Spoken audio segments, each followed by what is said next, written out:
Al día siguiente ya los médicos me dijeron, mamá, qué pena contigo, no se puede hacer nada, los órganos no funcionaron, tenemos que desconectarla. Si ella vuelve a reaccionar, pues seguirá con vida, pero si no, falleció el 9 de noviembre a las 8:20 de la noche.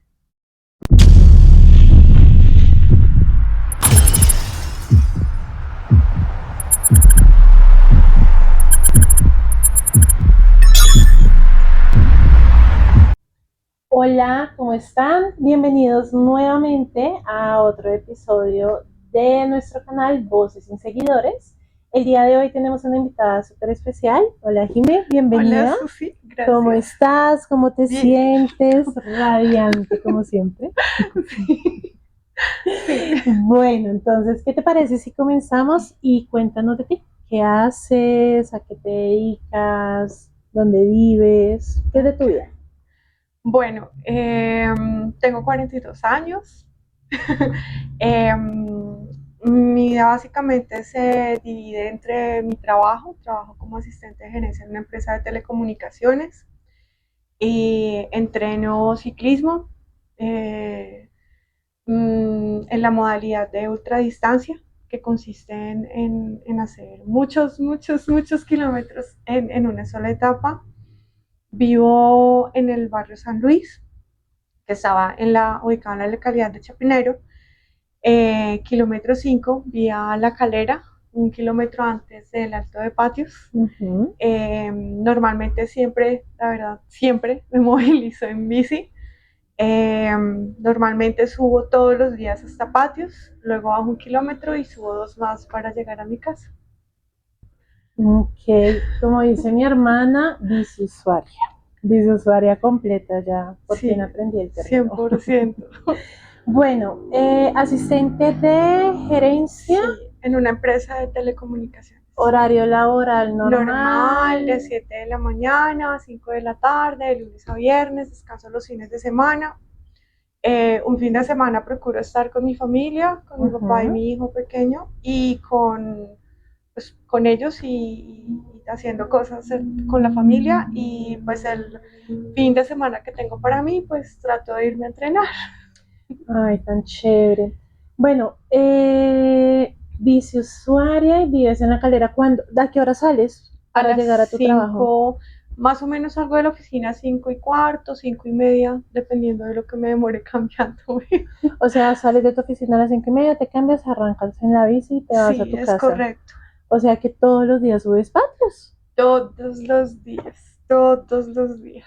No, me imagino que el físico, no, impresionante y envidiable. Yo intenté subir patios 2 veces y morí en el intento, no, no volví. Eh, ¿cómo, ¿Cómo haces entonces para, digamos, mezclar ese tema del ciclismo? Porque, bueno, no sé, opino yo, como pues, he escuchado muchas historias acá en Bogotá. El tráfico en Bogotá es impresionante y también sé que para las personas que se movilizan en bicicleta es bastante peligroso. Sí, no es fácil. La verdad no es fácil. Digamos que uno se enfrenta con mucha gente que de pronto no te acepta como alguien, como alguien diferente en la vida. Entonces, digamos, si vas con los carros, entonces los carros no quieren a las bicis, no quieren a las motos. Si tú vas en la ciclorruta, entonces no quieres ver a las motocicletas estas eléctricas y las patinetas y con otros usuarios. Es complejo porque creo que eh, yo creería que todos de alguna manera salimos a lidiar en el tráfico Ujú. con lo que llevamos encima, con nuestras emociones. Y muchas veces no son las más sanas, y yo creería que eso es lo que ocasiona tantos accidentes en Bogotá y que las vías sean tan congestionadas y tan complicadas. Entonces como que la gente sale con todos sus demonios a manejar. Y los huecos de la Sí, ciclovía, los no, vendedores y que las ambulantes. ciclorrutas por lo general realmente no están bien adecuadas. O sea, Mm. te tienes que enfrentar con los andenes súper altos, los huecos, el sube-baje. Yo la verdad realmente no uso las ciclorrutas por eso. Prefiero andar en la vía. Ok. Y bueno, no, no sé, entonces, siendo tú una persona que pues finalmente trabaja en el área administrativa Y pues en Bogotá, digamos que siempre se cumple un protocolo como de vestuario y todo eso. No, no te da como pereza andar ahí con la maleta y llegar a cambiarme y no No, sé soy muy qué. afortunada porque donde trabajo me dejan tener incluso dos casilleros. Ah, no, súper. Entonces tú encuentras un montón de ropa y de accesorios en mis casilleros para... Mejor Yo llego dicho. a cambiarme, o sea, normalmente siempre salgo en mi uniforme de bici, la badana, el jersey, llego a mi trabajo y me cambio y ya, a iniciar labores. Por lo que veo lo disfrutas. O sea, no es el medio de transporte que uno No, diga como, ay, Dios mío, otra vez la bicicleta, enfrentarme con ese tráfico. No, mejor hoy me voy no, en Uber, en Transmilenio. O sea, lo disfrutas, de verdad, sí, te la gozas. sí, realmente sí. O sea, esta tarde cuando venía para acá me encontré con un amigo, con Alejandro, y le decía, me perdí porque no se usan los medios de transporte normales aquí en la ciudad. Yo en bici te llego a donde tú quieras, pero en transporte público se me dificulta. Y adicionalmente que yo respiro, me muevo, yo disfruto. Tengo una ventaja, la gente me dice, uy, pero patios todos los días, sí, Uy, patios todos sí. los días, pues. Pero es que es ver atardeceres, es ver la montaña, es ver el cielo, es poder respirar, es poder gestionar muchas cosas que le pasan a uno en el día a día. Entonces, yo, como les contaba hace un momento, esa es como, es mi momento durante el día, es mi espacio. Entonces, No, claro, te vas tú y tú con tus pensamientos, con yo tus conmigo emociones no y a ya. los, de, los del que va tosiendo, que va mirando, que va peleando, que va, no, soy yo. ¿Y de dónde nace el amor ya como por de verdad decir como, bueno, listo, aparte de que es mi medio de transporte y de que me voy a la oficina en bici, pues no, yo quiero ser, pues, me dices que es Ultradistancia. ultra distancia que es mucho, mucho recorrido en un solo trayecto. Normalmente más de 200 kilómetros en un solo recorrido. ¿Cómo llegaste a eso? Porque pues, por ejemplo, acá en Bogotá, todos empezamos con la ciclorruta, ¿no? Todos Sí, sí, nos sí, iniciamos en la ciclovía, sí, esquivando perros y niños aprendiendo a patinar, sí, porque eso eso sí sí. pasa. Bueno, resulta que antes de que llegara la pandemia, la pandemia me cogió sin trabajo. Entonces, ya pasaditos unos meses, como hacia la mitad más o menos de la pandemia, pues yo estaba sin trabajo en una situación económica súper heavy, porque claro, yo estaba con mi papá, con mi hijo pequeño y tenía a la niña en ese entonces conmigo. Y tenía que mirar cómo resolvía. Entonces una amiga aparece y me dice, Jime, ¿tú quieres vender chaquetas? Y yo, hágale, o sea, de una. Tenía la ventaja que en ese momento yo tenía una fija, pues con frenos, una fixed, y pues yo podía ir y comprar las chaquetas y salir y meterme y andar por Bogotá sin problema porque tenía la bici. Entonces empecé a vender ropa. Primero fueron chaquetas, pero pues ya luego la gente me empezó a pedir más cosas, yo empecé a armarme con más proveedores en el centro. ¿Deportiva o No, nada que nada que ver en ver? ese momento para nada, solo vendía ropa. Yo Ajá. empecé con chaquetas, pero entonces claro, como la gente no podía salir, entonces me decían, oye, tú no vendes de pronto ropa para niño, oye, tú no vendes Ah, tenis, no se oye, le tú no, tiene. entonces yo me los conseguí, yo fui, me puse en la tarea de buscar buena calidad, de buscar buena ropa y de empezar a comercializarla. Yo la vendía a través de Facebook y así duré un buen tiempo, así duré un buen rato, hasta que me salió un trabajo ya un poco más formal y pues en lo que siempre me venía desempeñando en la parte administrativa. Entonces ya quedó de lado, pero le había cogido mucho amor a la bici. Entonces ya era mi medio de transporte. Eh, Eso fue más o menos para agosto de 2021. Ujú. Eh, en noviembre yo me devuelvo un poco en la historia para ponerlos en contexto. Yo adopté a mi hermana pequeña cuando ella tenía 5 añitos.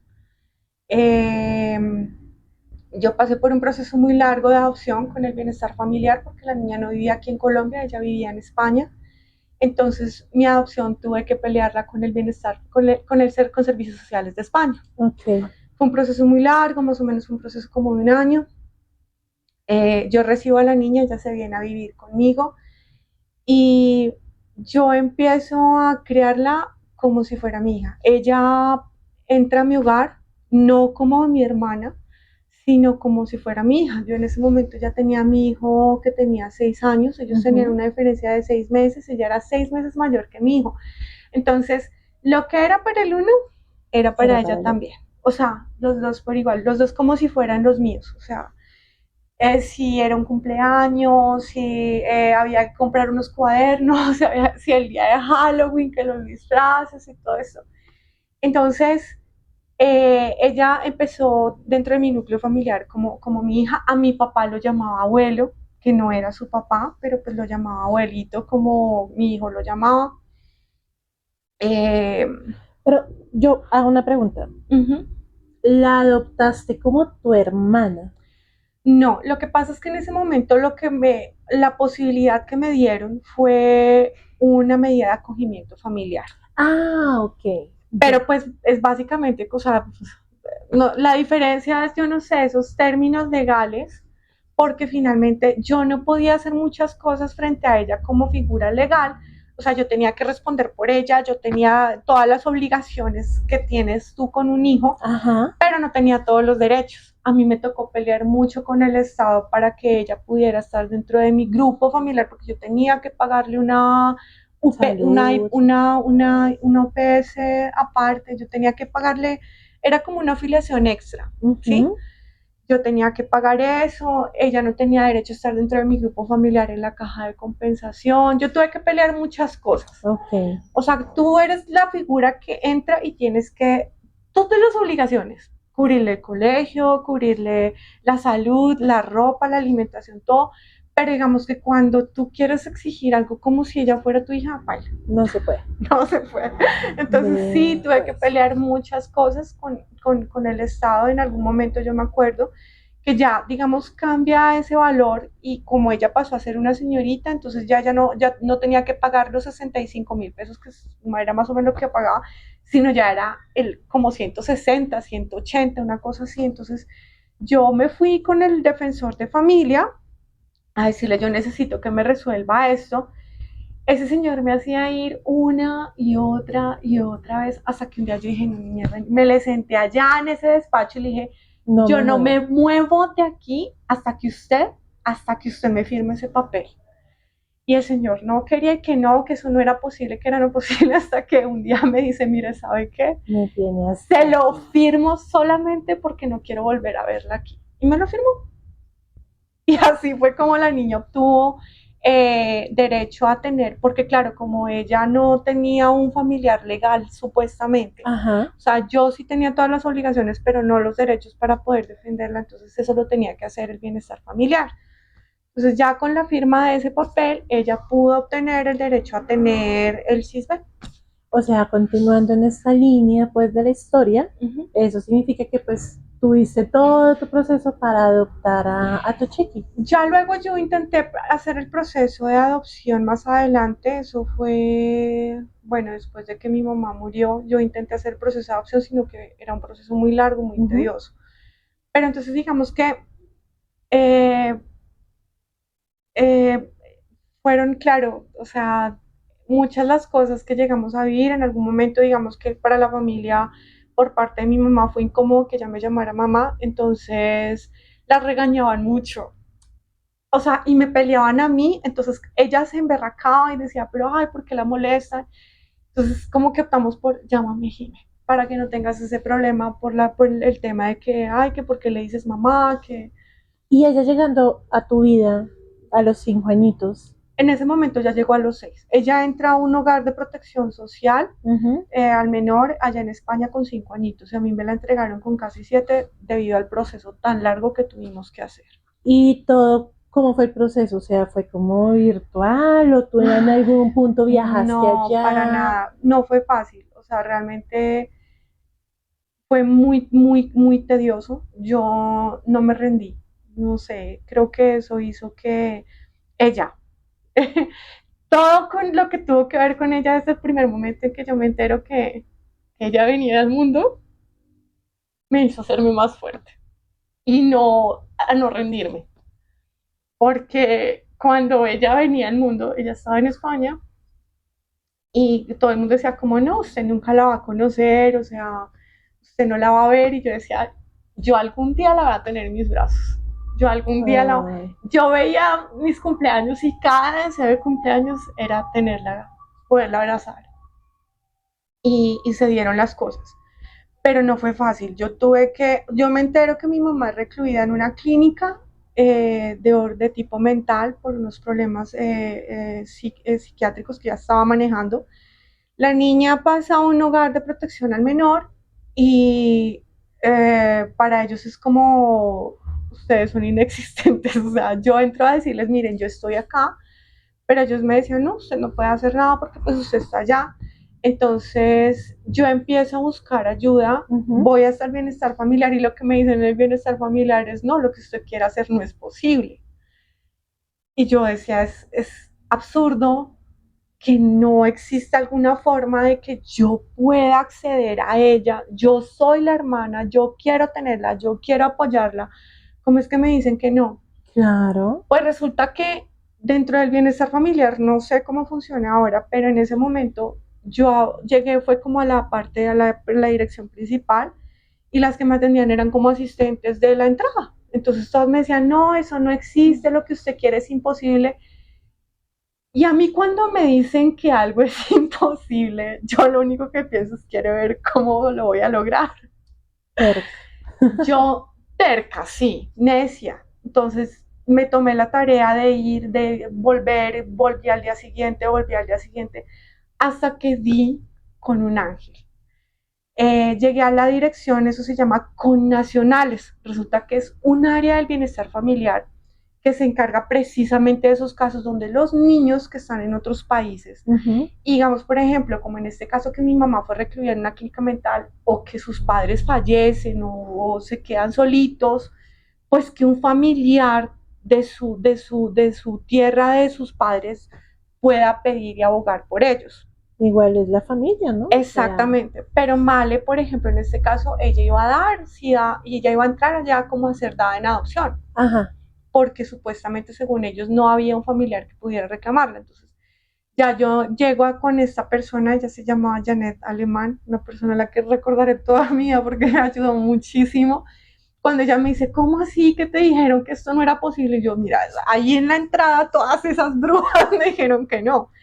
Ella me dice, no, claro, lo que pasa es que somos una parte muy chiquita porque pues esos no son casos que se den todo el tiempo, Claro. pero empezamos el proceso con ella se comunica con servicios sociales allá en España, les dicen, mira, que hay una hermana de esta niña que quiere tenerla con ella, están las posibilidades, y ahí empieza el proceso. Pero claro, ellos me empiezan a hacer entrevistas, a hacer visitas. Yo tuve que equiparle a María Alejandra una habitación como si ella viviera conmigo, o sea, como si ya estuviera conmigo, a comprarle ropa, libros, muñecos, juguetes, todo como si ella fuera, ya estuviera en mi casa. Y sin un sí todavía decir como va a llegar mañana, pues. Exacto, no sabíamos cuándo, pero yo la verdad, yo decía, no sé cómo, pero ella tiene que estar aquí, no sé cómo. Y ellos solicitaron de todas maneras un proceso de adaptación. Yo tuve que viajar hasta España, estuve más o menos allá como 5 meses aproximadamente. Y no, desde el primer día ella y yo hicimos match. Ay, qué cosa tan hermosa. Jamás olvidaré ese primer momento con ella, la primera vez que la vi. La casa de la infancia donde ella estaba era una casa grandísima, bonita, blanca. La mayoría de las casas donde ella vivía son muy bonitas porque eso quedaba en las Islas Baleares. Y había una escalera de caracol. Ella venía bajando con su vestido favorito, un vestido rosado. Y cuando yo la veo, yo empiezo a llorar. Ay, no. Ella se acerca y me dice, con su acento muy español, me dice, ¿por qué lloras? Y yo le dije, porque hoy es el día más feliz de mi vida después de que nacieron mis hijos. Fue como si ella hubiera estado en mi vientre y estuvieran haciendo en ese momento para mí, ese día. Y a partir de ahí ya, un momento ese día, yo siempre les cojo las manos a mis hijos así, las entrelazo, para mí eso tiene un significado muy importante. Por alguna razón ella todo me lo preguntaba y me dice, ¿tú por qué me coges la mano así para cruzar las calles o para andar en la calle? Yo le expliqué, amor, porque es un lazo entre tú y yo que no se rompe. A partir de ese momento ya nunca, nunca más me volví a coger de manera diferente. Siempre me cogía las manos así, siempre. Hermosa. Ay, qué lindura. Bueno, ya ella viene, llega a mi vida y empezamos a vivir como un hogar normal, o sea, yo con mis dos chinos para arriba y para abajo, los tres para todo lado. Eh, en el 2013, sí, en el 2013, ella, la niña y mi hijo se llevaban muy mal.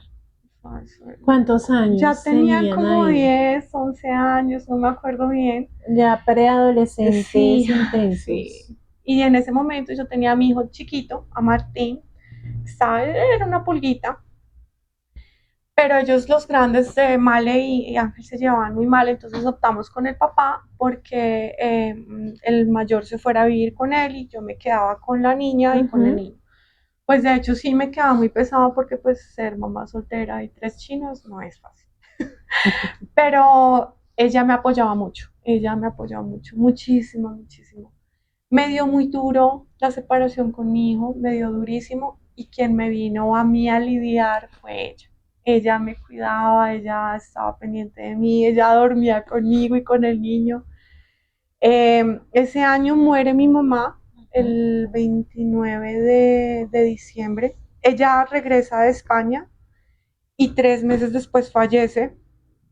Eh, Esto nos desubicó mucho, nos cambió la vida totalmente, pese a que mi mamá nunca había estado presente. O sea, mi Pero el mamá, vínculo de ella, ellos. ella, sí, ella se fue, mi mamá se fue, tal vez yo tendría como 15, 14 años, no sé, pero mi mamá era una persona muy inestable emocionalmente y mentalmente, entonces cuando ya ella regresa acá, eso fue en octubre del Ujú. 2013, nos separamos igual porque ella se fue para Bucaramanga con unos familiares que podían cuidarla y ella muere allá.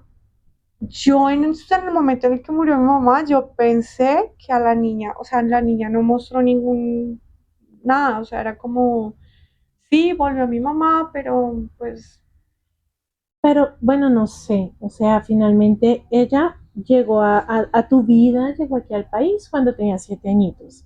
Y estamos hablando de que 7 años después muere tu mamá. sí. Pero pues, no sé, de pronto sería por lo que era muy De pequeña, alguna como manera que, sí, bueno, también porque, bueno, mi mamá era una persona que, como les digo, era muy, muy inestable mentalmente, entonces mamá todo el tiempo le estaba prometiendo a mí, a la niña, yo voy a ir, yo voy a ir, yo te voy a cocinar, yo te voy a cuidar, vamos a hacer A, vamos a hacer B, pero no. pero nada, ¿sí? Ah, claro. Entonces, pues yo también ya había vivido esa historia, entonces como que yo sabía cómo era la situación, precisamente también fue por eso mi anhelo tan grande de tenerla conmigo, porque yo sabía que en cualquier momento lo que había pasado iba a pasar. Ajá. Entonces, pero sí, sí le revolcó el alma a la niña. Y al año siguiente, o sea, eso fue en 29 de diciembre de 2013, el año siguiente Mal empieza a tener una separación conmigo impresionante, una rebeldía muy brusca, un cambio súper brutal en sus actitudes. Ujú. De ser la niña más dulce y más tierna conmigo, se volvió súper ácida de un momento a otro y empezaron los problemas. Entonces cayó en temas de drogas, se nos voló de la casa varias veces, estuvo viviendo en el hogar bienestar familiar un tiempo, que fue una experiencia muy desagradable tanto para ella como para nosotros como familia, eh, con unas amistades terribles, o sea, muchas cosas cambiaron en ella y fue un proceso muy difícil tanto para ella como para nosotros. Eh, ya en ese momento, pues claro, ella cayó en muchas cosas. Cuando llegó la pandemia, ella volvió otra vez a vivir un tiempo con... Ella iba y volvía, iba y volvía. Iba y volvía de estar contigo a estar como, digamos, en sus temas allá, el Sí, con bienestar y todo eso. amigos y se nos desaparecía un tiempo y Pero ¿tú crees que eso sí se debió a la muerte de tu mamá? O de pronto, bueno, no sé, no soy mamá, claramente, pero las cosas que pues uno pues he visto, no sé, yo digo que llega una edad en que uno empieza como a entender un poquito más los puntos de vista de otras generaciones y cuando yo me siento a hablar con mi mamá o con mis tías y empiezan a recordar cuando usted era joven y tal cosa, y uno dice, una rebeldía como sin sentido que ahorita uno dice, pues, ¿por qué? No sé, creo que todos pasamos por esa época, pero ¿será que de pronto fue también como por el tema de las amistades o... yo creo que todo, o sea, si tú me lo preguntas, yo también fui una adolescente muy rebelde y muy problemática, sí, no, yo no puedo venir a quedármelas porque no, pero la entendía porque yo había vivido un contexto de una mamá alcohólica, un papá que también tomaba mucho, muchos problemas, o sea, una familia muy disfuncional, ¿sabes? Ujú. Y pese a que se hizo todo el intento de ofrecerle a ella un hogar tranquilo, un hogar de todas maneras, yo también venía con cosas de la infancia, venía con mis heridas, venía con mis rollos, venía con mis problemas y obviamente eso también cala, ¿no? Pero Claro, adicional al hecho de que por más que uno intente, ella ya venía con un tema emocional muy fuerte. Yo finalmente soy consciente de que mi mamá la expuso a muchas situaciones en el ujú. tiempo en el que mi mamá la tuvo. La niña cuando yo llegué a España me relataba a veces situaciones muy difíciles como de que mi mamá la llevaba y se ponía a tomar y se quedaban en un parque, cosas que eran muy fuertes. Ella no me podía ver tomando porque se me volvía loca, pero era literal, o sea, le entraba una ansiedad impresionante. Ay, claro. Al comienzo cuando llegamos aquí, yo tuve que estar aprendiendo muchísimas cosas. Yo aprendí, yo leía mucho sobre psicología, sobre cómo ayudar a un niño, cómo expresar sus emociones. Aprendí, o sea, a ver, a observar, porque ya me empezaba a mover mucho las manos y eso me lo hizo ver un psicólogo. Ujú. Y ahí era cuando yo me daba cuenta, claro, está ansiosa, cuando ya empezaba y se movía y, ¿sí? O cuando ya necesitaba un abrazo, o de pronto cuando yo mejor debía callarme. Empecé a aprender muchísimas cosas a través de tenerla a ella, pero creo que todo lo que ella traía, todo lo que ella traía fue algo que no se pudo ver ni resolver a tiempo y de alguna manera, bueno, la parte educativa tuvo mucho que ver. Yo la Ujú. tuve en colegios y ella no lograba adaptarse. Colegios públicos, Colegios privados, privados. siempre. Y en algún colegio de estos, en algún momento llegaron como a decirme, no, es que qué pena, te la tenemos que devolver en abril o marzo, después de haber pagado una matrícula carísima, los libros, los uniformes, y me dicen, no, es que la verdad, la niña no dio la talla. O sea, el modelo educativo que nosotros tenemos realmente Es es complicadísimo. ridículo y absurdo, no está realmente diseñado para humanos, sino para crear y fabricar maquinitas que sigan manteniendo esa misma Es verdad. instrucción que llevamos de toda la vida. Entonces, obviamente, esto para ella fue también muy difícil porque ella se sentía que no encajaba en ninguna parte. Pero cuando tú dices que no encajaba era como en la parte social, o Sí, sea, le costaba trabajo hacer amiguitos, sí, o era como muy peleona, bueno, no no, sé. para nada. Ella no, mira, era más bien como que se aislaba, se mantenía muy lejos. Ella solo tenía su amiguita y cuando esta amiguita se fue del colegio, eso fue terrible porque entró en una depresión muy fuerte. Yo les compré un perro para ver si el perro le ayudaba. Aún así, pues como que, o sea, uno trata como de lidiar también con las herramientas que uno tiene, pero pues, pucha, uno entrar también como al alma, o sea, uno como papá quiere, ¿sabes? Claro. O sea, yo quería como puta, hacer algo y meterme allá y tratar de sanar y de curar, pero no, o sea, hay cosas que uno, no, si no logras verlas incluso en ti, ¿sí? Entrar a verlas en ella, Mm, no. Entonces, ella sí a veces me trataba como de decirme, yo no me siento que hago parte de nada. O sea, tuve a mi mamá, pero mi papá me abandonó porque el papá de ella la abandonó a los, no sé, 2 añitos de que ella ujú. nació. Mi mamá pues sí le decía que la amaba, que la adoraba, pero nunca vino finalmente a hacerse parte de su vida, de hacer la mamá que ella anhelaba, o sea, y por más de pronto que nosotros intentamos, no sé, ella de allá en sus adentros, ella simplemente sentía que no pertenecía. Y era algo que ella de pronto a veces, muchas veces me refería, como no, es que yo siento que no hago parte de nada. Y de pronto en ese mismo tratar de buscar dónde pertenecía, cayó en todo eso, allá, Claro. para en todo ese mundo. Fue una situación, ella estuvo muy inestable hace mucho tiempo. Recuerdo que la última vez que hablamos así como del alma, ella llegó un domingo a la casa, cuando eso ya estaba un poquito más tranquila, estaba viviendo con un novio. ¿Y ahí cuántos años Ella tenía? tenía 18 años en ese momento, estaba a punto de cumplir los 19. Ok.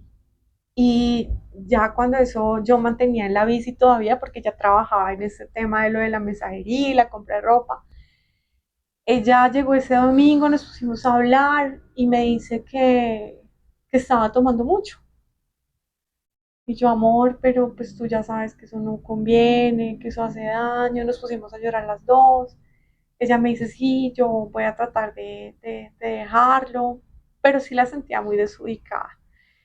Y pues por muchos temas familiares que se dieron durante ese año, yo de pronto decidí apartarme y ella se fue a vivir a Soacha, de donde un apartamento que tenía mi hermana en ese entonces. Yo Ujú. me fui a vivir con el chiquitín a San Fernando porque me va a salir ese trabajo que te conté. En la Calera. ¿Y tu otro No, niño? en ese momento yo trabajaba en una empresa de arquitectura como Ajá. asistente de gerencia también, pero esa empresa está ubicada en el barrio El Virrey, cerca del Parque El Virrey, por la Sí. 85.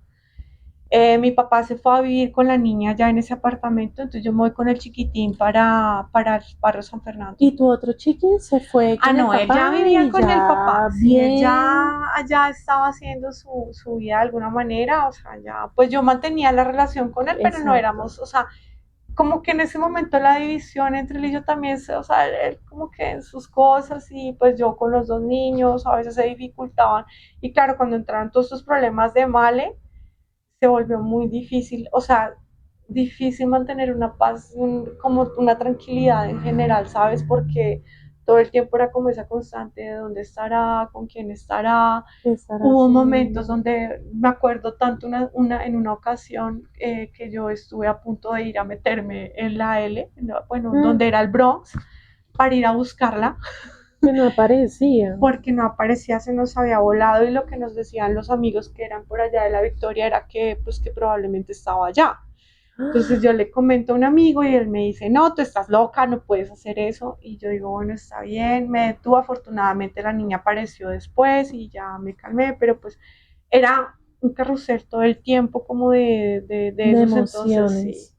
No era fácil sostener relaciones con otros, es más, de hecho en ese tiempo yo no tuve pareja durante mucho tiempo, estaba solo como dedicada a mis hijos, solo a ellos, especialmente al chiquitín, porque el chiquitín tenía una enfermedad de base que se llama, uf, ahorita, mira que no sabes lo que me costó aprenderme el nombre, síndrome de PFAPA. ¿Y eso qué es? Bueno, resulta que el niño cuando nació a los 9 meses empezó con unas fiebres brutales que no se las bajaba con nada, eh, no encontraban qué era, como al año y medio más o menos llegamos donde un pediatra que nos dice, no, es que su hijo tiene problema en las amígdalas, entonces le vamos a empezar a suministrar antibióticos. Ay, no, qué peligro. Entonces, antes de los 3 años casi me lo mata a punta de suministrarle este benzetacil, le suministraba 600 unidades y llegó a acabarle con el sistema inmunológico a Martín. Entonces, no, era un círculo, él se enfermaba, le daban las fiebres, le ponían el antibiótico, se curaba unos días, pero otra vez volvía y recaía, y así, recaía y volvía así.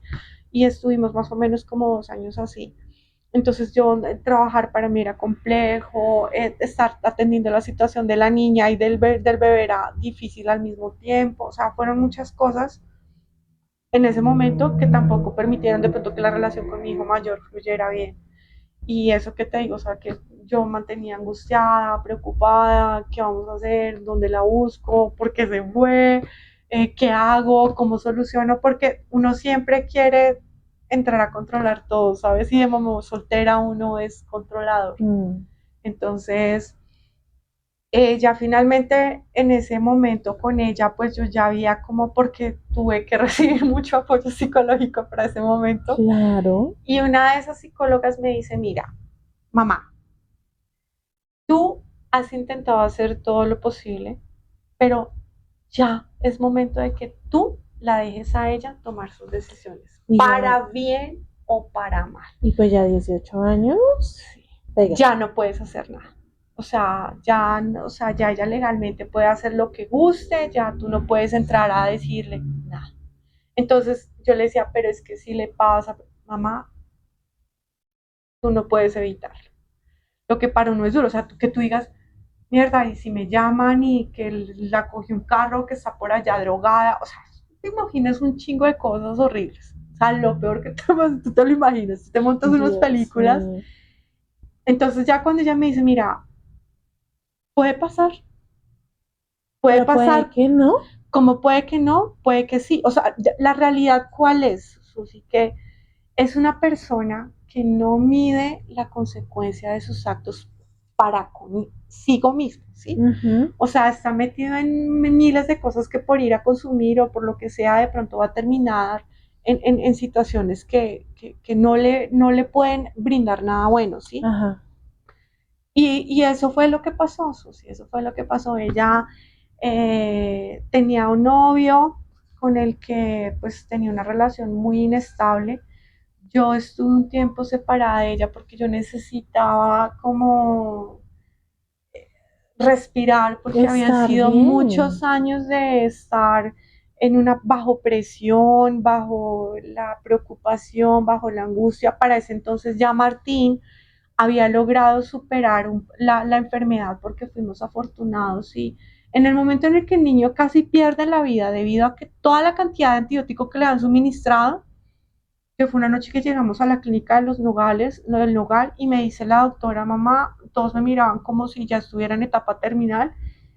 Yo me acuerdo que me fui, me metí en el baño, yo me arrodillé y yo dije, Dios mío, si te lo tienes que llevar, está bien. Yo lo acepto. Tú eres muy fuerte. Y qué cosa yo simplemente horrible. me solté, yo dije, bueno, ya no más porque no voy a pelear más con la vida. O sea, lo que tenga que pasar, pues pasará. Llegamos con una chica, cuando eso, no me acuerdo de qué universidad era, pero era una doctora que estaba haciendo casi como empezando. La niña se puso en la tarea de estudiar. Esa sí fue y se puso a comer libro a investigar qué era lo que tenía Martín. Y nos dice, mamá, papá, por favor, llévenlo con la infectóloga pediatra Kelly Márquez. Y ella, esta doctora, solamente estaba en la clínica, en el OMI. Efectivamente, el niño jamás tuvo un problema en las amígdalas y no era de ninguna forma de tipo infeccioso. Era una enfermedad autoinmune que le atacaba, o sea, le llegaba el malestar y atacaba con fiebres, pero no tenía nada, o sea, era una vaina como acá, no sé, yo nunca la entendí muy bien, pero el hecho era que el niño sufría de estas fiebres y empezaban a subir, y obviamente no le bajaban con nada, pero no tenía nada que ver con un proceso infeccioso. ¿Qué era lo que necesitaba? 4 pastillitas de prednisolona y baja la fiebre. Así, sin más. En cambio, el doctor decía, no, el niño está muy grave, tocaba suministrarle no sé cuánto y teníamos que entonces entrar a meterle más medicamentos de una cosa, de la otra, el acetaminofén, el ibuprofeno, porque como no le bajaba la fiebre y tampoco lo podía bañar porque resulta que en medio de esas fiebres, cuando tú metes a bañar a un niño, de tanto bañarlo, Martín se nos enfermó de los pulmones. Entonces ya no era solo el síndrome de PFAP y las fiebres, sino era el tema respiratorio. Entonces era muy duro, era muy difícil. Entonces ya Martín, cuando ya en ese momento ya él había superado todo eso afortunadamente, cuando le daba el ataque eran sus 4 pastillitas de prednisolona y salíamos. Listo. Sí. Yo tengo una pregunta, o sea, todo esto pasó en el contexto como de más o menos antesito de la pandemia. La enfermedad de Martín estuvo enfermo desde los 9 meses hasta, como hasta los 5 años. hasta Ok, los 5 años más o menos, que fue cuando descubrieron la enfermedad. No, sí, 3 años, desde los 3 años. Pero entonces, como había sido tanto tiempo suministrándole ese antibiótico, le habían acabado con el sistema inmunológico. Entonces, reparar ese daño mm, tomó su tiempo. claro. Entonces, más o menos él estuvo así como grave y enfermo, que se nos enfermaba todo el tiempo. O sea, el niño no podía salir, digamos, en alguna ocasión el papá se lo llevó para Ricaurte. No, eso fue lo peor que pudo haber hecho ese hombre, porque ese niño llegó súper enfermo aquí a Bogotá y no había salido en todo Ok. ese tiempo. Entonces ya en ese momento, cuando el niño ya o sea, empieza como a manejar y a salir del antibiótico, fue que el niño empezó a mostrar como una estabilidad física en su salud. Ujú. Pero eso fue más o menos como hacia los 5 años. Entonces digamos que los problemas, bueno, de salud de Martín se dieron hasta esa edad. Ya cuando en el 2013, 2014 ya Martín ya estaba mucho mejor, ya no tenía, muy Ah, rara ok. vez le daba eso, muy rara vez, muy rara vez. Entonces ya no era tan difícil, ya no era, pero en ese momento yo sí sentí como la carga y el peso de no había lidiado con la muerte de mi mamá, todo ese tiempo cargando con tantas cosas de los temas de la niña, entonces yo he sido como apartarme un poco, ya tenía un trabajo estable, entonces, y yo decía, no, ya estamos bien. Y ese año, el 31 de octubre, por la noche, la niña salió con el novio a tomarse unas cervezas. Ellos vivían en Soacha, frente en los apartamentos de Colsubsidio Maiporé. Y pues como ahí en eso de Colsubsidio no hay una tienda, un sitio, nada, les tocaba cruzar al otro lado para ir a comprar cualquier cosa, porque es así. Ellos salen a tomarse unas cervezas y a las 2 de la mañana cuando están regresando, obviamente en estado de embriaguez, viene una tractomula. Al novio se le ocurrió que era buena idea pasar, ella no quería pasar, pues es lo que me cuentan a mí. Ella no quería pasar, él la jala y ella es atropellada por la tractomula. Él, el impacto, él salió volando, pero ella alcanzó a sufrir el golpe, queda debajo de la tractomula y la tractomula tuvieron que moverla para poderla sacar y llevarla a urgencias. Ahí la atienden en el hospital,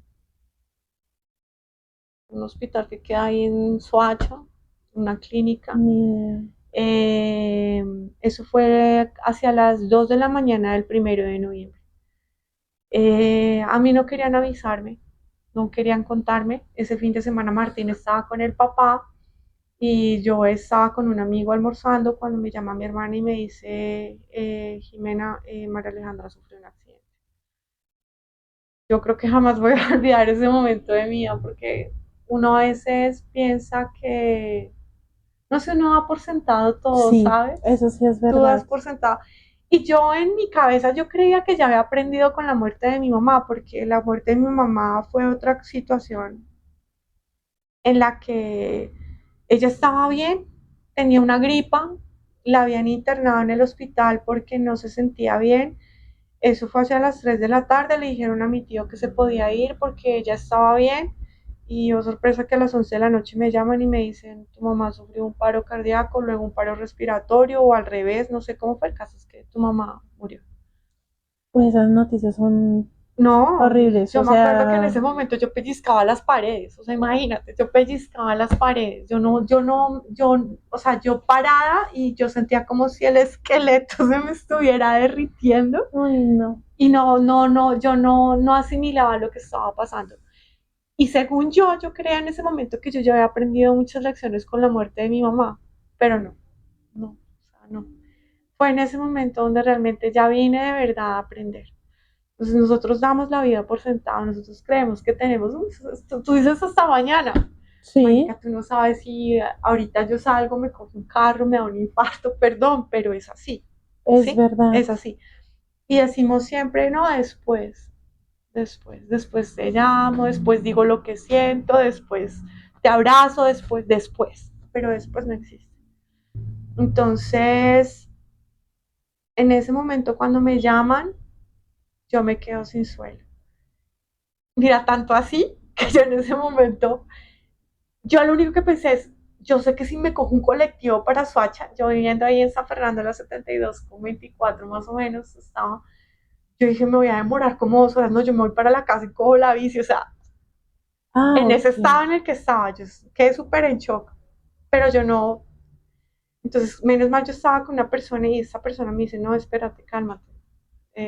Logramos, bueno, y me dice, vamos, sacamos la moto, yo te llevo, bueno, me llevó.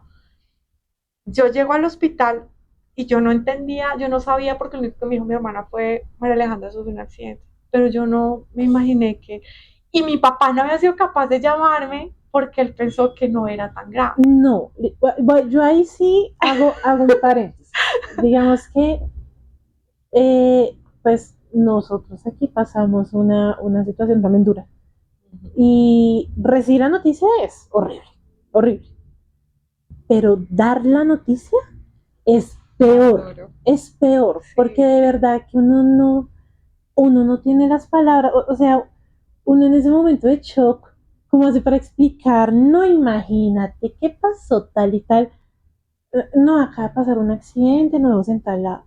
O sea, no, no, dar la noticia es, No me lo imagino, sí, o sea, no, no. El hecho fue que mi papá no era capaz de llamarme. Cuando ya llegó a la clínica lo encuentro a él y digo, papá, ¿qué pasó? Él me dice, hijita, la niña sufrió un accidente, pasó esto y esto, y yo dije, no, esto es grave. Y en ese momento lo primero que hice, estaba dejando de fumar y lo primero que hice fue salirme de la clínica y ir a bajarme un paquete de cigarrillos porque la ansiedad que tenía no me daba para más. Me tocó esperar porque la niña estaba en cirugía. Cuando ya me logra atender el médico, él me explica lo que había pasado. Resulta que Male no, o sea, donde la tractomula venga rápido, la dejaba hecha polvo debajo del carro. Pero el tipo alcanzó a frenar. El tipo alcanzó a frenar, pero no lo suficiente para evitar golpearla. La golpea. Haciendo mis conjeturas, ¿sí? La golpea y del golpe del impacto ya cae al piso y es donde sufre trauma craneoencefálico severo. El cerebro de ella quedó lleno de sangre del y la golpe. línea de la mitad, o sea, una parte del cerebro se había inflamado tanto, tanto, que movió, o sea, movió literalmente la otra parte. O sea, cuando me muestran esas radiografías, yo no entendía, pero yo decía, esto no es normal. O sea, esto no es normal. Y efectivamente el médico me explicaba que si ella despertaba podía quedar en una cantidad de situaciones que iban a ser muy difíciles y muy complejas. Tuvieron que ponerla en un coma inducido después de, o sea, supuestamente la cirugía era para sacar la sangre y tratar de que la inflamación se redujera eh, y que había que esperar porque no la podían dejar sin el medicamento, o sea, ella tenía que estar anestesiada en ese coma inducido porque si ella llegaba a tener cualquier movimiento en su cerebro, eso podía ser muy grave. Eso fue el 1 de noviembre de 2021. Yo no sé, uno entra como en, no sé, yo me acuerdo que ese día lo único que yo pensaba era,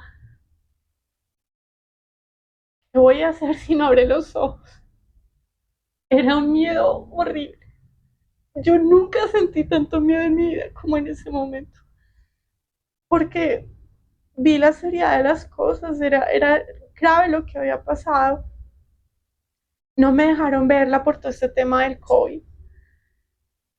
Yo simplemente tuve que irme para mi casa, pero en el trayecto, yo iba en la moto con mi amigo, hubo un momento en el que yo sentí de verdad que no podía respirar. Él tuvo que parar, tuve que quitarme el casco y sentarme en el piso porque yo no podía respirar. Y lo único que yo pensaba es, ¿qué voy a hacer si no abre los ojos? Y empezaron a pasar los días, ella no respondía, pero yo estuve el día siguiente con ella, bueno, y lo que les conté, ¿no? Yo siempre nos cogíamos de las manos. Yo le cogí la mano y no la sentía. Yo puedo decirte que hay cosas que la gente de pronto no dimensiona, pero mi conexión con esa niña desde que yo supe que ella estaba en el vientre de mi mamá fue una cosa que yo no podría explicarte. Yo la amaba desde ese momento. Le dediqué canciones, eh, yo la anhelaba siempre. Y cuando ya la tuve conmigo, ese lazo entre ella y yo, y es que tú lo veías y ella quería parecerse en todo a mí. Ella me sentía, ella sabía leerme, ella sabía lo que yo pensaba, todo. O sea, el amor más bonito que yo tuve en mi vida fue el de ella. Y no la sentí. Yo hasta sentí miedo porque no la sentí. Yo dije, ella no está ahí. Unos años atrás, yo tuve una experiencia con la mamá de uno de mis jefes. Ellos son unas personas muy especiales y diferentes. Y en algún momento me dice mi jefe, Juan, Jime, estábamos en un evento por allá en el norte y me dice, Jime, vete con mi mamá que ella te va a acercar, ella va para no sé dónde y te va a acercar. Y yo, bueno, yo me subo al carro con ella y ella me dice, Jime, perdóname. Y yo, ¿por qué? Ella empieza a hablar como si estuviera hablando con alguien. Resulta que una familiar, una señora, había sufrido un accidente en ese momento y había fallecido. Y ella le estaba hablando al alma de esa persona que había fallecido y le estaba explicando lo que había pasado. Le decía, tranquilízate, mira, te pasó esto. Con muchísimo amor le hablaba. Yo lo único que pensé, yo, esta señora está chiflada, parce. ¿A dónde me va a llevar? Yo la miraba y yo no daba crédito. Pero cuando yo me veo viviendo ese momento, por alguna razón yo dije, necesito hablar con ella. Llamé a Juan, le dije, Juan, me pasó esto. Juan es una persona que siempre me ha tenido mucho cariño y yo a él le digo, necesito ver a tu mamá. Me dice, claro que sí. Me pone en contacto con la mamá, yo me encuentro con ella, la niña estaba en coma y ella me dice, Jime, Male está más en el otro plano que acá. Ella se tiene que ir, pero no lo hace por ti. Estaba aferrada. Déjala que se vaya. Yo no sé cómo, Susi, la verdad, yo no sé cómo, porque me explicó muchas cosas, entre esas porque yo le dije, bueno, ¿por qué me está pasando esto? Estoy repitiendo otra vez la muerte de mi mamá y de la niña, porque así me dice, Jime, esa fue la clase y esta es la evaluación. ¿Cómo la vas a vivir? Resulta que cuando mi mamá murió, yo duré más o menos un lapso de 6 meses en los que de verdad te lo juro, yo vivía por inercia. O sea, yo no recuerdo lo que pasó durante esos 6 meses. Tú me preguntas en este momento, yo no recuerdo. Ella me dijo, Jime, ¿qué vas a hacer? ¿Cómo vas a lidiar con esto? Y yo le dije, no sé, pero no lo voy a hacer igual. No lo voy a hacer igual, no voy a repetir ese proceso. Yo llego a la clínica al día siguiente y le digo, le cogí la mano. No sé cómo, Susi, porque yo, o sea, si tú me preguntas si yo pudiera volver el tiempo y en este momento decirle no te vayas, yo no, no me dejes. Pero en ese momento no sé cómo fue que yo le dije, amor, yo voy a estar bien, puedes irte. Al día siguiente ya los médicos me dijeron, mamá, qué pena contigo, no se puede hacer nada, los órganos no funcionaron, tenemos que desconectarla. Si ella vuelve a reaccionar, pues seguirá con vida, pero si no, falleció el 9 de noviembre a las 8:20 de la noche. Ujú. Entonces, a partir de ahí, lo único que me mantuvo anclada a la vida fue la bici. Wow. Eso fue lo que me salvó porque yo no era consciente. Yo eh, te lo explico de esta manera. Yo digo que, o siento, que cuando ella queda debajo de esa tractomula, quedamos las dos. yo quedé con ella y nos llevaron a la clínica, las dos entramos a la UCI, ella se fue. Yo volví a nacer, yo morí y literalmente volví a nacer. Y yo tuve que de verdad aprender a caminar, aprender a respirar, aprender a comer, porque en esos días, Susi, para mí comer se convirtió en un tema difícil. ¿Cuánto Yo tiempo veía la duró comida y me daban ella? ganas de vomitar. ¿Cuánto tiempo duró Male en la clínica? Ella duró 9 días en coma, 9 días. Ella entró el 1 de noviembre y falleció el 9 de noviembre. Mm. Y ahí fue donde yo dije, esto, por eso te decía, no voy a volver a vivir la misma experiencia que con mi mamá. Y lo más difícil fue, o sea, tú calculas, digamos que tú calculas la primer pérdida. O sea, normalmente en estas situaciones hay una pérdida principal, Ujú. pero están las pérdidas secundarias. En esos días, claro, mi hijo chiquito tenía 9 años, 10 años, 9 años. Durante esos 9 días, obviamente, yo no podía tenerlo conmigo. Entonces, desde el primer momento, yo tuve que llamar al papá y decirle: mira, se está presentando esta situación, necesito que te hagas cargo de Martí. Y bueno, ya después de que la niña falleció, vino que las exequias, todo el tema legal. De hecho, fue muy difícil porque todavía me cuesta lidiar con esas imágenes cuando ya ella me la entregan de medicina legal, cuando tengo que hacer el reconocimiento del cuerpo, todo eso lo viví yo sola, yo no, todo lo hice yo sola. Ujú. Y digamos que de los momentos más difíciles de ese momento, de ese instante fue que, ¿te acuerdas que te conté que yo la vi bajar por las escaleras? En la clínica habían unas escaleras que no eran en caracol, pero eran así en círculo. Y vi cuando la bajaban en la bandeja, en una bandeja, envuelta en plásticos negros. De la misma forma en que yo la había recibido en mi vida, ella se estaba yendo. Y fui yo quien en ese momento estaba firmando papeles para recibirla y para traerla a Colombia. Y ese día yo estaba firmando los papeles de su defunción. O sea, yo fui quien firmó su acta de, de fallecimiento. Yo firmé todos los documentos. Es más, incluso ella no tenía documentación colombiana. Fui yo quien la registró. Entonces, fue de los momentos más difíciles de mi vida. Y ya después de ahí empiezo yo simplemente a andar en bici. A andar en bici.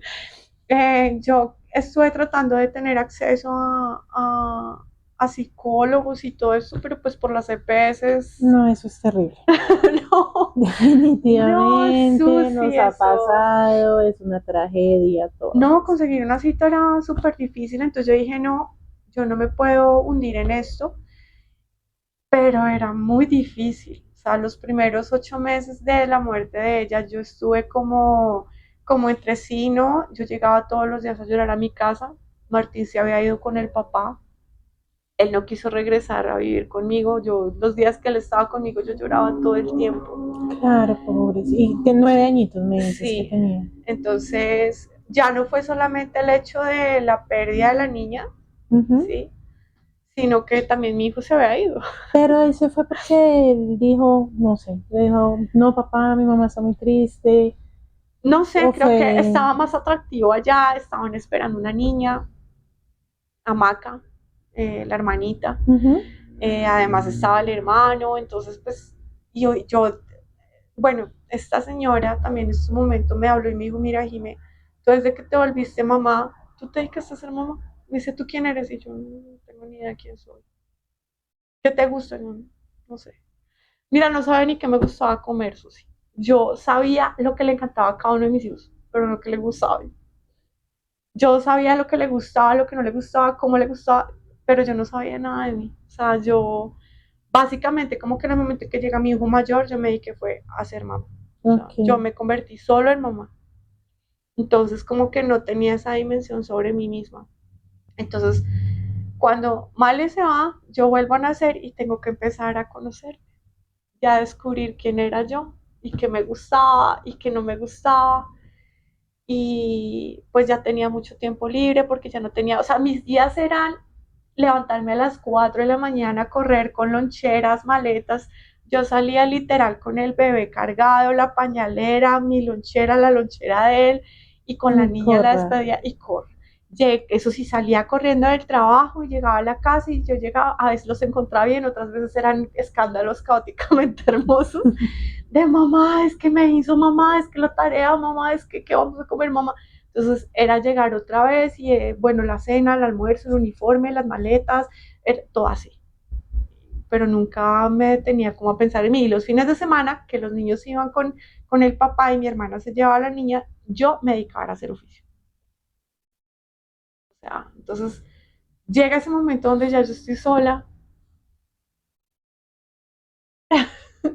Claro, o sea, entonces, digamos que Jime se dedica a ser mamá a tiempo completo, la Ujú. típica mamá, bueno, voy a hablar en mi caso, bogotana, colombiana, que es Colombia. corriendo Sí. en tacones y su ropa administrativa, Ujú. hacer rutas y por la noche llegar a revisar tareas, y usted, ¿por Sí. qué? Y la evaluación y no sé qué. Así. Y después pasa todo este caos de la enfermedad de Chiqui Ujú. y pues todo el tema de Male con, pues ya como con su, digámoslo, pues rebeldía y fue como, no sé, como frenar en seco el carro, poner el freno de manos y en esos 8 meses Fue que tú me reiniciar. comentas que fue como esa época del primer duelo fuerte, ¿qué pasó con Jimmy? O sea, Susi, lo que pasa es que yo no había digerido, la verdad, la muerte de la niña.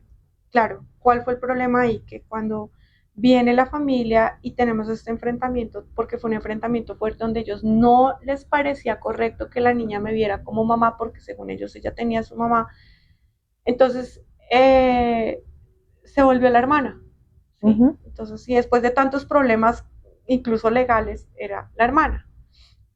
Entonces, claro, cuando a mí me preguntaban quién murió, yo no, pues legalmente la que murió fue mi hermana.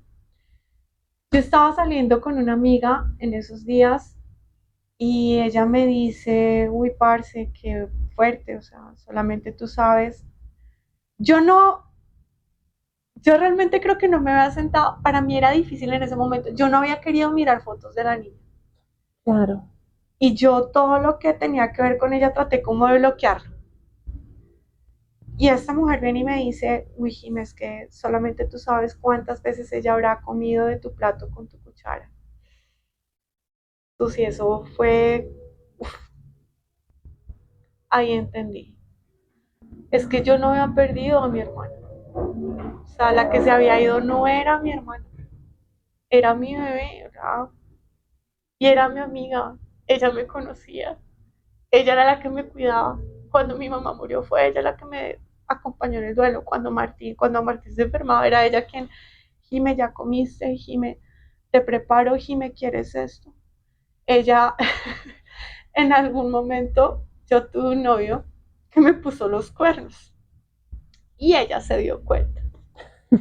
El man trabajaba en una farmacia y se va esta peladita conmigo y le hace el que es. O sea, esa niña un poquito más y yo creo que les hubiera tocado llamar a la policía. Ella fue la que me defendió, ¿sí? Entonces, era así, era así. Entonces, yo realmente no había querido tocar nada, sino como mantenerme un poquito como por los lados. Entonces, cuando ya entro y ella me dice, esta amiga me dice eso, yo, ahí es donde me entero. Es que era tu dolor, o sea, era tu Ay, momento. y ahí fue como que, o sea, yo llegaba todos los días, estaba como en un estado, no sé cómo decirte, habían días buenos, habían días no tantos. Igual también hubo un inconveniente que yo creo que lo vivimos muchas personas que pasan por un duelo, Susi. Y es que los amigos muchas veces, en su amor o en su ignorancia, no sé, Pero entonces cuando yo quería llorar, ay no, no llores porque te vas a poner mal y tu hija se va a poner muy triste y la Mm, estás haciendo sufrir en el más allá y le vas a traer tristeza. Entonces como que, haz de cuenta la siguiente escena, quieres vomitar pero no y te puedes. dicen, ¿y tú? Ay, horrible. Y así fueron esos 8 meses. Lamentablemente las personas que estaban a mi alrededor, afortunadamente no entendían lo que era un duelo. Ahora la gente, mira, yo no sé, yo personalmente te digo una cosa y es que después de pasar por 3, 4 duelos difíciles en mi vida, que te digan mi sentido pésame, ¿sí? O que te digan lo siento mucho, o peor, o sea, esta es la reina de todas, resignación. Uy, yo odio esa palabra, la detesto con todas las fuerzas de mi alma. Entonces, como que la gente no entiende, mira, de verdad te lo juro, lo mejor que hubieran podido hacer por mí en ese momento es, marica, siéntese al lado mío y llore, weón. O déjeme chillar, déjeme sacar todo eso que me está carcomiendo allá por dentro. Pero eso no lo tuve yo. Entonces, ¿yo qué empecé a hacer? Salía con la bici y me daba hasta donde podía para llegar cansada, tan cansada, que podía llorar. Eso fue lo que empecé a hacer. Porque con las personas que me rodeaban en ese momento, incluso llegué a aislarme. O sea, hubo un momento en el que ya no quería, Fastidia todo, no quiere que le digan nada, que nada. O prefería sea, estar sola. Y además, de hecho, o sea, siempre he sido así, no, no sé, no. Yo soy muy extrovertida, Susita, yo me río por todo, yo te molesto, yo encajo, yo entro, me meto, hablo, pero digamos que en ese momento mi dolor lo sentía tan mío que yo decía, no, o sea, si la gente que está en este momento no puede entenderlo, mejor lo hago conmigo. Igual yo empecé a buscar muchas herramientas, o sea, yo no me quedé quieta, yo empecé a buscar muchas herramientas por internet, o sea, de verdad, YouTube es una bendición. mm, Encontré una psicóloga bellísima que se llama Marian Rojas Estapé, de ella aprendí muchísimo. Otro loco que me encanta, bueno, fueron muchos que yo empecé a escuchar y eso fue como lo que me empezó a ayudar a levantarme. Pero entonces cuando llega este momento tan duro, fue como si un tapón se hubiera salido de una cañería y hubiera salido un montón de mugre y de cosas horribles y el dolor. Y era una vaina muy fuerte, era una vaina muy fuerte. Y te lo juro que si en esos 8 meses yo había querido morirme, en ese momento yo fue no le peor. encontraba sentido. Y de verdad, literal, lo único que me anclaba era la bici, me mantenía consciente y aterrizada, pero el amor de mi papá era lo único que yo decía, no le puedo hacer esto. O sea, no puede aguantar, o sea, que él tenga que pasar por una muerte más en este momento, no. No me ¿Cuántos importaban ni años? mis hijos ni nada, ¿sabes? ¿Cuántos años tiene tu papá? Él tiene 70, espérate, Ángel tiene 22, mi papá acaba de cumplir 73. Y son solo ustedes dos. Pues tenemos otra hermana, tengo otra hermana, pero entonces mi hermana ya tiene su hogar, tiene sus hijos, y pues son allá como muy herméticos, entonces básicamente somos como mi papá y yo, o sea, yo con él, yo estoy pendiente de él, si él tiene una cita médica, yo sé qué medicamentos toma, yo sé qué le gusta, qué no le gusta, y él me llama todos los días, Susi, todos los días, eso sí, todos los días me llama. Ay, bueno, pero bueno, me parece muy interesante porque el tema, mira que ahorita que nos estás contando tu historia claramente, pero pues ya había escuchado más veces que la bici se vuelve realmente terapéutico, porque no sé, espero no ser imprudente, pero he escuchado también de mucha gente que, no, pues como ahorita lo que está de moda. Entonces yo salgo a comprarme la última bicicleta en carbono con no sé qué, para subir fotos, tomarle fotos y subirlas. Pero qué bonito uno ver ese espacio en sentido terapéutico. Y además que pues, uff, la historia bárbara. Yo aquí, mejor dicho, he llorado ya como 20.000 veces. Pero también hay muchas clases de duelos, o sea, no está solamente el duelo de perder algo, sino de perder, no sé, un tema de actividad que yo hacía, un amigo o lo que Un sea, un accidente, sí, accidente. Entonces, una pareja, o sea, una mascota. Mira que en ese momento yo empiezo a buscar muchas cosas y encontré un grupo de gente que hablaba, de gente que ha perdido a sus hijos, ¿no? Y para mí eso fue súper, o sea, porque muchas de esas personas llevaban 20 años lidiando con el duelo de un hijo y yo decía, uy, no, yo no quiero eso para mí. Y ahí es como que me determino, o sea, yo tengo una forma de ver la vida y tú tienes dos opciones para lo que sea, según yo. Y esa situación que vives o te sepulta o te catapulta, no hay de otra. Entonces yo dije, no, o sea, por ella era feliz cuando yo era feliz, ella reía cuando yo sonreía y ella lo que más quería era que yo fuera feliz. De las últimas veces que yo compartí con ella, ella me decía como, Jime, montemos tal cosa, hagamos tal otra, mira, y qué tal si esto. Yo me veía en ese plano con ella, o sea, yo veía mi vida pensando, bueno, de pronto ya ahorita no, pero más adelantico de pronto puedo empezar con ella, no sé, a montar, a vender ropa, porque era lo que ella me decía, ella no quiso terminar el colegio, entonces mirábamos otras opciones. Entonces en este momento llega la bici, yo digo, es lo que me va a ayudar, más las otras cosas que estaba haciendo, pero nosotros como humanos a veces buscamos simplemente un refugio, una forma de paliar lo que llevamos por dentro. Entonces digamos que si bien fue una forma terapéutica, fue también una forma como una droga, ¿sabes? Lo conviertes en eso, en una droga. Entonces, tú no vas y tomas, tú no vas y te drogas, tú no vas y te comes unas cantidades enormes de comida, sino que lo que haces es salir y montar bici hasta que te desmayas. Aquí en este canal somos viciados.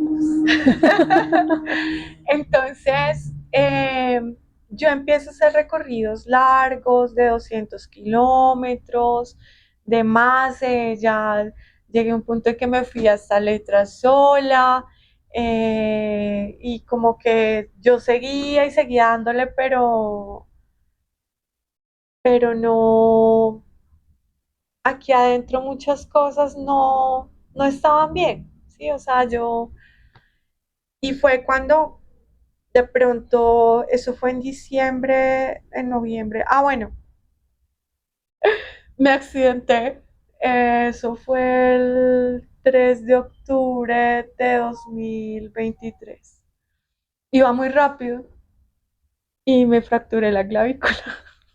Ay, Dios mío, yo he escuchado tantas historias de esas. Yo sigo con mis patines. Para allá no me meto. Casi me mato, entonces, porque caí en la vía, o sea, yo no sé, ahí es cuando yo digo, o es ella cuidándome, o son mis ángeles, o el universo que me ama, pero entonces eso me obligó a quedarme quieta, a tener tiempo para mí, sola, ¿sí? Porque incluso mi papá pues no pudo venir a cuidarme, entonces a mí me tocó ver por mí sola. O sea, desde el primer momento fue como tienes que bañarte tú sola, tienes que cocinarte, tienes... Y yo seguí trabajando, entonces ya trabajaba desde mi casa, pero yo tenía tiempo, era para estar conmigo. Y no podía salir a montar bici. Sí. O sea, entras en una locura porque tú dices, no, es que lo único que me ayuda a mí como a sostenerme en medio de esta situación, no puedo. Entonces, muchas cosas estaban pasando en ese momento de mi vida. Había alguien a quien yo, con quien te sostenía una relación, pero esa relación no funcionó. Entonces, fueron todas al tiempo y como que entre en lo que a veces alguna gente llama como noche oscura y yo empiezo a entrar dentro de mí. Seguía con la bici después, seguí con la bici, pero ya de una forma diferente. Entonces, digamos que en ese momento fue entrar, empezar de verdad. Jime, mucho gusto.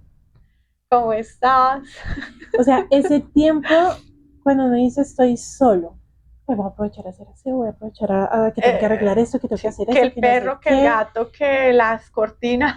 Que... las cortinas, tal cual, sino ya tener ese espacio de decir como, bueno, no puedo montar bici porque claramente no puedo, no puedo hacer aseo porque pues claramente tampoco puedo mover el No. brazo, Entonces, me voy a sentar a pensar en mí. Y eso que, digamos que entiendo todo el tema terapéutico que tiene la bici y todo, pero llegar también a ese punto de conectar realmente contigo misma, a las malas, eso fue otro frenón en seco de ese carro que iba a toda velocidad en la bici. ¿Qué, ¿Cómo te ha ayudado? O sea, ¿cómo lo ves tú que puedes decir como, wow, esto fue también otro antes y después en todos estos capítulos que Susi, mira tenemos? que lo que pasa es que yo lo que he entendido es que la vida es una escuela. Primero vienen las clases y luego las evaluaciones. Yo ya había tenido una clase, yo ya me había fracturado la costilla. Entonces yo también estuve parada 3 meses en ese año. Y de verdad eso fue mucho más doloroso porque es que respirar es súper doloroso, o reírte o querer eructar. O sea, no, eso fue muy doloroso. Pero en ese momento yo también me resistí mucho al meterme dentro de mí, al aceptar, o sea, es aprender, tú puedes ser feliz con bici o sin bici. O sea, tú empiezas, o sea, tendemos como a pegarnos a todo, ¿sabes? Como, esto es mío, no me lo quite, ¿sí? Sí, como que me llevaron eso, entonces ahora me agarra eso. Sí. O sea, sí. Entonces terminé con este, pues me agarró el otro. Me quitaron esto, entonces me agarró esta otra cosa, ¿sí? Entonces ya verme en ese momento, yo dije, espere, es como que venga, parce, yo me siento conmigo mismo y me hablo y marica, ¿qué estamos haciendo, huevón? Amiga, date cuenta. Parce, la estamos cagando en esto, paremos, respiremos y es empezar a ver tus sombras, o sea, lo que no te gusta de ti y decir, bueno, aceptemos esto. En ese momento,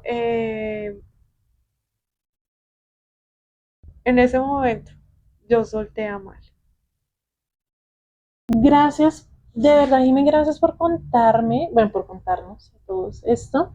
Y más ahorita que estamos como en ese momento en que las redes sociales, yo no soy alta consumidora, he tenido mis traumas con las redes sociales, pero pues veo TikTok, es mi nuevo Google. Y ahorita en que todo el mundo es como sale la nena flaca perfecta y suelta, amate a ti misma, pero pues es una modelo. Amate a ti misma, suéltalo todo, sé feliz, libérate, haz yoga. Y le meten uno como tantas cosas que uno dice como, Dios mío, tengo que hacer yoga, tengo que hacer ejercicio, tengo que leer, tengo que aprender a cocinar, tengo. Tengo Y fíjate que al final lo que tú dices es verdad, o sea, pues, no hay que tratarte bonito y la vida se va dando. eso, suéltate y confía, confía. O sea, sí, la vida ha sido difícil, Susi, te lo digo yo, Sí, sí, pero no quiero cambiar mi esencia. O sea, hay gente que de pronto cuando sufre una situación que no sé, por ejemplo, que lo abandona una pareja o algo así, se encierra y se vuelve duro, frío. No, yo no soy eso.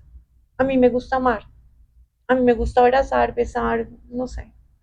Entonces, simplemente vive. Como me dijo alguien una vez, disfruta. y ya. Ese es el secreto, Parce, básicamente. marica, tú no viniste aquí ni a ser aprobada, ni a servirle a nadie. Disfruta, disfruta, disfruta. O sea, si, por ejemplo, hay una cosa que yo, parce, si yo me fuera en este momento de este mundo, marica, me voy bien, me voy feliz, me voy tranquila. No con los demás, conmigo. Hice lo mejor que pude. Amé. ¿Cuántas veces me cascaron? Muchas. ¿Cuántas veces se me rompió el corazón? Muchas. Pero amé, marica. Pues sí, ahí quedan las cicatrices de enseñanza. Pues yo me voy a robar una frase que dijiste y me marcó hoy, a mí, personalmente. En una situación solamente pueden hacer dos cosas. O te hundes Ujú. o te catapultas. Me la voy ¿Te a tatuar sepultas o mañana. te catapultas? No hay más. Yo creo que esa fue la mejor. No, Ha sido la mejor frase que he escuchado en mucho tiempo. No, la de favorita verdad. mía es el que tenga miedo de vivir, que no nazca, hijo de puta. Esa es mi favorita. Esa fue la que hizo que yo, así. Pero sí, no, eso sí, o sea, no puedo darte una, no sé, pero es como lo que te puedo compartir de lo que yo he vivido, agradecida con el universo, con mi papá. Papi, te amo. Sí. Mi Ay, adoración, mis no. hijos, a ella. Les decía a ustedes que no había tenido la oportunidad de...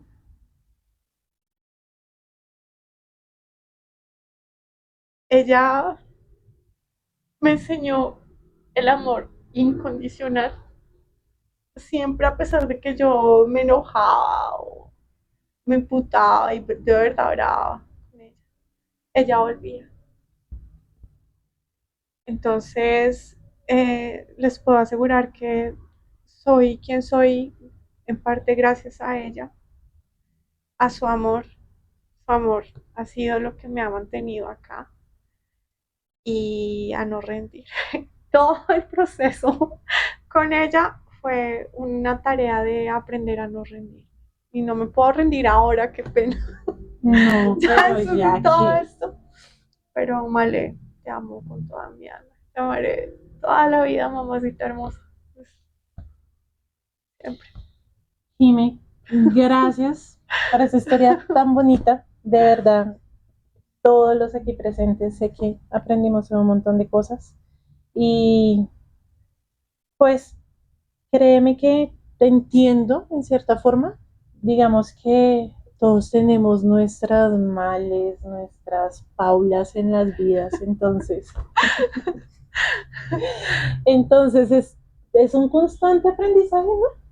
Todos los días. Todos los Todos los días. días. Y bueno, también nuestra forma de aprender realmente que nos gusta a todos nuestros bici seguidores. Para que Sí. acá tenemos a Patios esta todos los días. señorita todos los días en patio. Por favor, quiero ver esas Si algún historias día quieren pidiendo, subir. quiero ver esas historias pidiendo autógrafos y tomándose fotos con esta Ay, guerrera aquí tan dijo un hermosa. parcero, tú eres muy caleta. Y realmente no busco como, no, o sea, lo hago porque lo amo, porque sí, o sea, el ir y sollarme 200 o más kilómetros lo hago porque, ahora lo hago porque me lo amo, porque lo disfruto, no es mi droga, Ya no es tu competencia contigo no, misma. no, ahora lo hago para divertirme, para hablar con las gatas, los gatos, los perros, las vacas, la luna, las montañas. Ay, qué rico. Sí. Hasta me dieron ganas Sí. de montar bicicleta. Deberíamos, sí. O sea, no te rindas, yo sé que ese patio está difícil, pero no te rindas. Es que yo no soy, no, yo sé montar bicicleta, mi papá me enseñó, pero uy, no, yo no tan fortaleza. Eso es lo que uno a veces no sabe. Tú no vas a saber de qué eres capaz hasta que lo intentas. Está en mi lista de deseos, entonces, en mi lista de checks de este año, volver a patios. Bueno, por favor, y vas conmigo, me invitas. Listo, y voy a tu casa y me invitas a un café. Con gusto, claro que sí. Ay, Jimmy, gracias, de verdad, qué historia tan A ustedes, bonita. muchas gracias por este espacio. Wow. No, gracias, Jimmy, aquí es tu casa, literal, es tu casa. Bienvenida cuando Gracias. quieras venir, una amiga más, créeme, conmigo. Y Ay. gracias también a ustedes por habernos acompañado en este capítulo tan hermoso, tan emotivo. En mi segundo capítulo y siempre lloro. No, qué cosa. Pero gracias a ustedes por acompañarnos. Les recordamos que por favor se inscriban en nuestro canal. Recuerden darle compartir y Like. activar la like. Y activar la campanita. No, ya no soy tan joven. Compártanlo. Activar la campanita para que les lleguen las notificaciones y estemos conectados en un próximo capítulo. Por favor. ¿Vale? Gracias a todos y linda vida. Amense. Amense, ese es nuestro consejo de hoy. Sí, ámense mucho. Gracias a todos. Chao.